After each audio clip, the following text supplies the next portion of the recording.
The biggest thing that I find that makes people hesitant for compassion is the distance. And so we feel like a part of our mission is to be able to close that gap, to recognize we have a lot of people in need in our community. We have a lot of people who would love to make an impact and don't know how. The best way to start is come down to Austin Street, and you'll meet a ton of people in that process. And in that process, I know that your heart's going to, be overcome with a desire to do more, and all that will take place.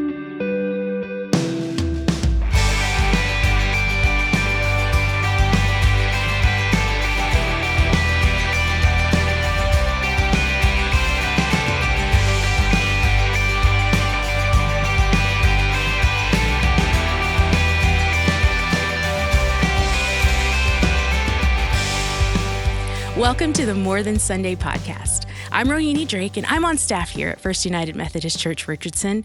And in this season 8, we're talking to influencers. Not just TikTok influencers or YouTube influencers that you may be familiar with, but influencers who are making positive change within their own communities. And today we are honored to be joined by Daniel Roby, Chief Executive Officer at Austin Street Center, and by our senior pastor, Clayton Oliphint. Thank you both for being here today. It's good to be here. Great to be here. Well, and thank you, Daniel, for the work that you do at Austin Street. And so for our listeners who may not be familiar with what you do at Austin Street, would you mind sharing kind of the mission and purpose for why Austin Street Center exists? Absolutely. That'd be my pleasure. So first, thanks, everyone, for having me here today. Austin Street is blessed with a really critical mission for our city. This is coming up on our 40th year anniversary, which we're really excited about. But in that 40 years, we've been dedicated to providing safe shelter, meeting the basic needs of some of our most vulnerable homeless. And we've also increasingly been focused on making sure we provide a permanent place for everyone to move out of homelessness and into a permanent place that they can call home. So that's our mission. That's what we're all about. Every day, 365, 24 hours a day, which I'm sure we can talk about later. But that's what we do, and we're privileged and honored to do it.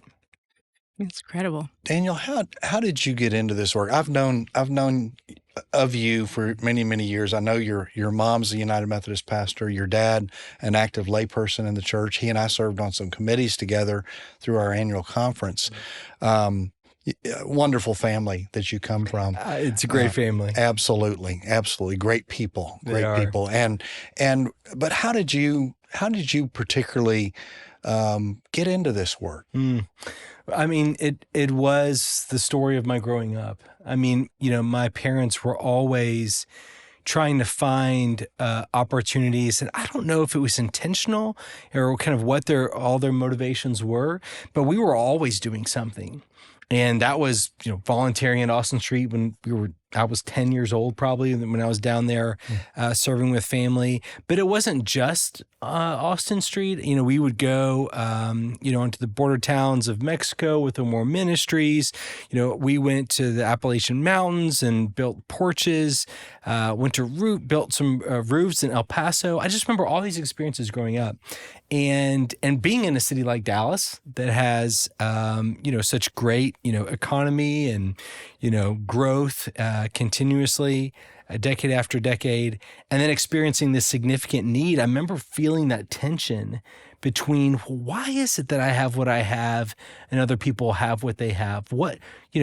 It's and it was clear to me that there was no moral superiority for sure. And there wasn't anything, about what I knew that, made me deserving. And so I think that just began kind of a calling of, okay, well, this is my upbringing, then what's my responsibility, to what I've received. And that's kind of, the beginning. And it just kind of continued on from there. I went to Baylor and got involved in Mission Waco, and then I moved to Portland, Oregon, and spent a handful of years in Portland and homeless services before coming back home. So, yeah.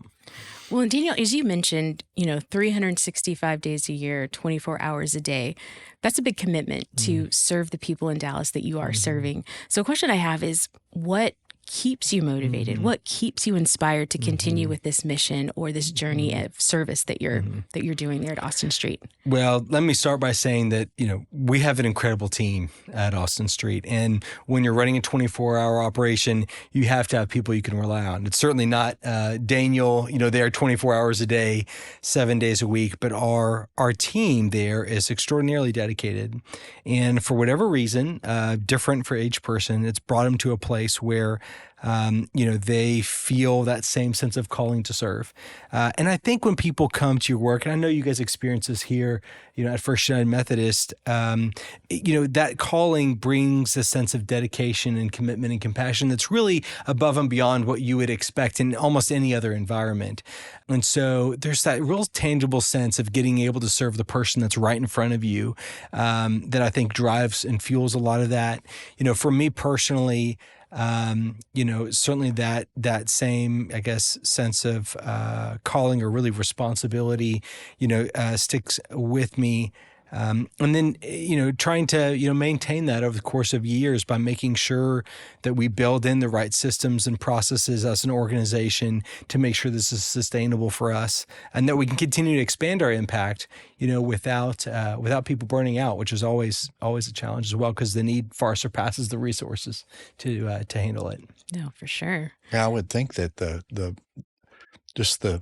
day-to-day, the weight of all of that would lead to burnouts at times. So keeping that focus on the mission and everything is so important, and having team members where it's not all on you and all on one person. What are some things that, Daniel, that individuals could do to be a positive difference in dealing with issues around people who have no home, and what's the right way to say that? Yeah, by the way? sure. A lot of us we want to say it correctly, and I've heard it in different ways. Yeah. So, well, I think like any other term, when you're referencing a vulnerable population, it's always tricky, right? What's the best way to say this? And I would say, as an industry, we certainly talk about people experiencing homelessness, and the reason why we say that is to differentiate between old terminology. I mean, going back to the 1800s, I think that's when the term, and I don't really like saying it, but the term hobo came up, and the people would reference that, and recognizing that terms like that, are very, can be derogatory. And the assumption there is that someone didn't do, something that they should have done, but I think one of the things that, we're seeing more and more and wanting to articulate is, this is just another person. And we like to think of it as other because it makes us feel safe. But the truth is, how many people in our city could go 1, 2, 3, 5 months without income and not be in a situation where their housing is insecure? I mean, at Austin Street, we say that poverty or financial need plus a crisis of really any magnitude minus the adequate community supports is what makes homelessness. And so, the community supports go a long way. If you got family or whatever, they can take care of you. But it doesn't take much of a crisis if you have financial need with that to be able to drive you into places saying, hey, I don't know where I'm going to sleep tonight. So at the same time, there are people on the streets that say, you know what, don't call me a person experiencing homelessness. I'm homeless. And they're saying that because they don't want to whitewash how difficult it is. They're trying to share with you, this is not just a minor thing. This is a major thing in my life. And it doesn't define me, but it's a huge part of what I'm going through right now. So I think as long as we approach the topic with the respect that it deserves and the dignity to each and every person that's required, the terms, people know your heart. So, and that's the thing is that our ability to have empathy for people and what they're going through, I think that's critical in life in general. Right. But, any of us, given a set of circumstances, a series of decisions, combination of circumstances and decisions could end up in a bind. Yeah. Absolutely. And find ourselves in a situation where, I don't know, the average person, I don't think probably has the savings to withstand several months of of lack of income. So I think any of us could if we can see through a series of decisions, any of us could end up in a situation that has gone way beyond what we ever imagined. I remember once hearing this statistic of the number of people that can kind of suffer a loss of, I think it was really minor, it was like $400 or more that was unexpected expense. And I can't remember the statistic offhand, but I remember being shocked by how the majority of the population, struggles to be able to say, hey, if there's an unexpected expense, several $100s, that could put you in a vulnerable spot. So absolutely. Yeah. Well, I like what you said. It was really helpful to hear, there are terms that we use and that feel appropriate, but sometimes that's just more palatable for us to say, but it really takes away maybe from what somebody who's experiencing it feels like, and they want to be named as homeless. So another question I have is, how do we interact? Like, there are times that I drive up to a stoplight and there's somebody asking for money, and I assume maybe they're unhoused. But I don't know what to do. And I want to act with dignity, with respect, but then I also have the voices in my head that are like, well, you don't know what's going to happen. You don't know what to do. So can you guide us or give us some wisdom on maybe some best practices for that? Sure. I can definitely do my best. We tend to think homelessness as a category of people, and that's not actually, how it works. Each and every person that experiences homelessness has their own story, has their own background, has experienced their own traumas. And so because of that, there's not a single right way to be able to approach a response of someone who's saying, hey, I need help. I get a lot of people asking me, well, what about panhandling? And, it's certainly true that, hey, there's some people who panhandle that aren't homeless. It doesn't mean they're not in financial need, but they may not be homeless. And there's also people, the majority of people who are homeless, you'll never see ask for anything. And that's one thing that I have a hard time getting the message out because, Austin Street works with about 2,000, sometimes as many as 3,000 people a year. We learn a lot through working with that many people. We learn there's a lot of people who only need a little bit of help, another to a shelter, and they're back on their feet. We learn there are a lot of people who are working in homeless. They go to their job, every day, just like you and I do. There are a lot of people who, were nurses that cared for us during the pandemic, teachers, I've had stockbrokers, PhDs, I've had pastors. I have a pastor right now at Austin Street. And so we just need to recognize that there's a variety of stories at play here. I know for me, one of the most meaningful ways I could probably articulate it really just goes back to the story of the Great Samaritan, because what was so significant to me is, when if you're actually trying to solve the problem, the truth is there's no easy answer. We would love to say, hey, well, if I just give them this bus ticket, this $5, this pair of socks, what is the easy? And the truth is, to get to that level, to be homeless, you've already gone through a lot of layers of support that didn't work out for you. It's not going to be solved by something quick and easy. It's going to be solved by something that's long and hard. But you can be a small part of that impact. And the way that you can do that primarily comes to, one, approaching people with dignity. So that means, eye contact and waving if it's safe, if you feel like you're in a safe environment to be able to do that. But the most meaningful is the story of the Good Samaritan, where someone stopped, right? They found out what was going on, not the person that was expected to stop, but they then took that person to who? To the innkeeper. And then they made sure they followed up afterwards to make sure that innkeeper, they paid their hotel bill. And, Austin Street, increasingly, we're not the only innkeeper in Dallas, but for those who are homeless, we tend to be, one of the places to go to where people can get safe shelter. They can get 3 meals a day. They can get all kinds of employment services and support with addiction. And so, we'd say, hey, direct people to Austin Street because that's what we're there for. Our resources are limited, but, we transition over 400 people a year out of homelessness and into a permanent home. So we can say that if people are kind of devoted to making that transition, we can make it possible for them. That's really amazing. 400 people are transitioning into homes, into a place. That's remarkable. Well, I think the way it struck me, when we opened up our new campus last year, we have almost, 500, people stay there on a given night. And so essentially we had over 100 new beds when we opened up the new building. Well, the first night, those 100 beds were full. And conceptually, with housing over 400 people, a year, we filled up the shelter, we emptied it, and we filled it up again. And that's just a part of the work that happens. And we're not even able to trace every person that gets out. There's sometimes people show up for a night or two. That was what they needed. Their homeless issue was solved, but we don't even know about it. So we're not even keeping track of all those people. But it's great, and it really takes a community of support to be able to make that happen. And we're just thankful to be able to play our role in it. I'm glad you mentioned that, because I can imagine as people are listening to this, I know there's individual things that we can do that practically could potentially be helpful to people, but I know there's power in that community. And so as a community, what are the ways that we can help support Austin Street and the work that you do?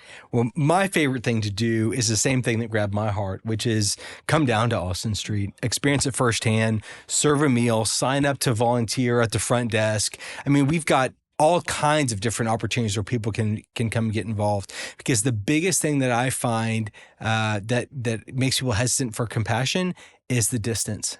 And so we feel like a part of our mission is to be able to close that gap, to recognize we have a lot of people in need in our community. We have a lot of people who would love to make an impact and don't know how. The best way to start is come down to Austin Street, and you'll meet a ton of people in that process.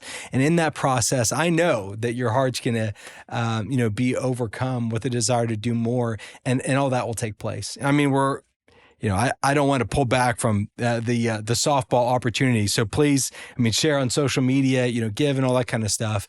But for me personally, it's the service that goes the longest, because it finds its way into the priorities of your life when you experience it firsthand. What are the ages that can serve? I know that we've got, I have kids as young as 2 and as old as 13, and I want them to build empathy and have compassion. So what are the age ranges that can come down and help? We don't have any hard and fast rules on that. So as long as you feel comfortable bringing them, please bring them. And we do want to make sure that parents, are with their kids throughout their time of service. So, make sure you don't bring more people than you can successfully corral. But, I bring my, my 9-year-old there to serve before. And so, I think his job that day was the mac and cheese. But I think, anytime you want to bring your family, they're more than welcome to come. And, we'd love to have them. So. That's wonderful. Daniel, what do you see as the future of Austin Street? And, the whole, I know you work with leaders in the city of Dallas and Dallas County and other shelters, and y'all are all trying to do what you can do. Where do you see Austin Street, going into the future? Well, in the short term, we're really continuing to invest in our winning team. It's been a tough couple of years between winter storms like Winter Storm Uri and COVID and all that kind of stuff. But in the not too distant future, let's be honest, by defining the problem as homelessness, we're saying the problem is you don't have a home. So at the end of the day, you need to have one. And, certainly that's complicated and it's not easy. And, in a city like Dallas where it's harder and harder to be able to afford rent, we've seen increases 20, 30% over the past few years. But that's the ultimate destination for each person. Now, I know home looks different. Some people that's a nursing home. Some people it's sober living. Some people, it's assisted living or shared housing environment. But we want to provide that opportunity. So, I think, long term is try to figure out how does Dallas able to do what other cities haven't and make sure that we retain, affordable housing. Hopefully that's naturally occurring. But if not, we develop the affordable housing to make sure that people have access. Because what we found is that it's really a game of musical chairs. And it may be addiction or mental illness that decides who's left standing. But at the end of the day, if you don't have enough affordable housing, someone's going to be left standing. Because, the population growth in the area is just too much for us to be able to say, we're going to have a space for everyone at a price they can afford. So then what are the ways that you're addressing that or trying to address that? Yeah. Because that doesn't feel like it's just Austin Street's Sure, journey to do absolutely. that. Like it feels like Yeah. a really big ship to turn. Well, Austin Street's privileged to be a part of a consortium of providers that's trying to tackle this together. Currently, we're part of the Dallas Housing Coalition, and this is a group of providers that are involved in advocating for affordable housing in this upcoming bond package. And so, one of the things that I need the community to do is hey, go out and vote and make sure that you realize other communities that are the size of Dallas, they invest substantial local resources into affordable housing. Dallas hasn't done that to date. And so now that we are experiencing the growth that we have a need that's maybe greater than previous years for making sure that we list this as one of our priorities, that we need to make sure, hey, a lot of things need to get taken care of. But in that mix is to make sure there's enough affordable housing for everyone. So that's something practical that people can do. You can go to the website, you can fill out the bond survey, you can vote and make sure that that homeless services, housing are all part of your priorities you're advocating for.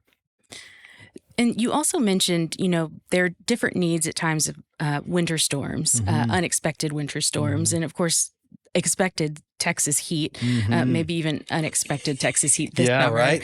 And so those acute needs, we can imagine there's fans, there's things that you're looking for, but on a consistent basis, what are the tangible needs look like at Austin Street?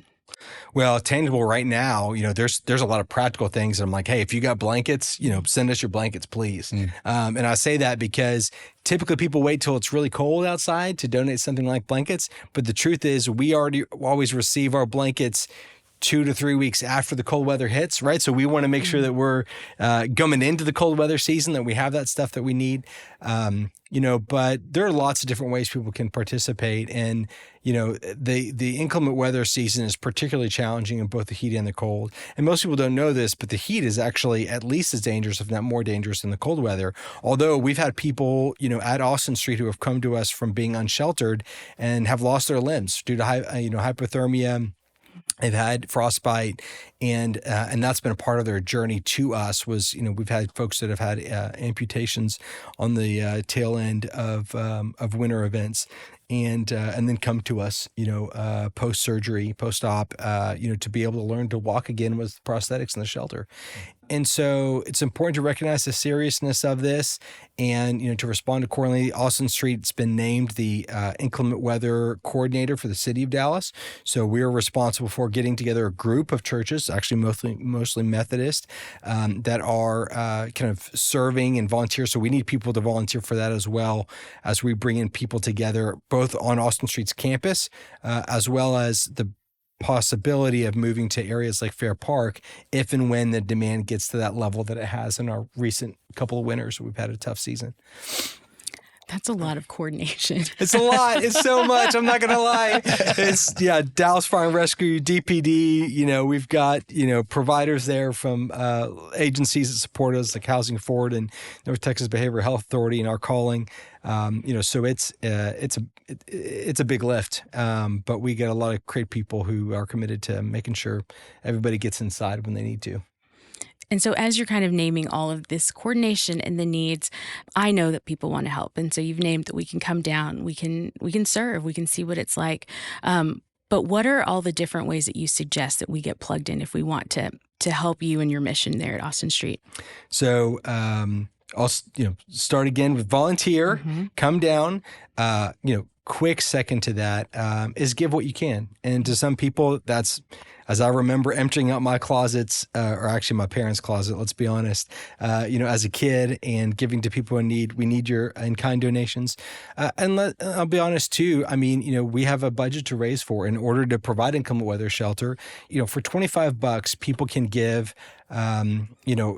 they can cover meals for 8 people. For $50, we can give case management services for a week that ultimately ends with a permanent housing placement. So those gifts are meaningful. People, of course, can give during North Texas Giving Day.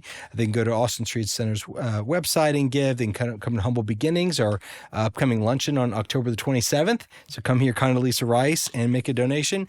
So all those different ways, be our ambassador, post on social media, and really we just just want to make sure that homelessness is at the forefront of our community, that we recognize that each and every person needs an advocate, and every person who's listening to this can be that advocate if they just choose to do those things.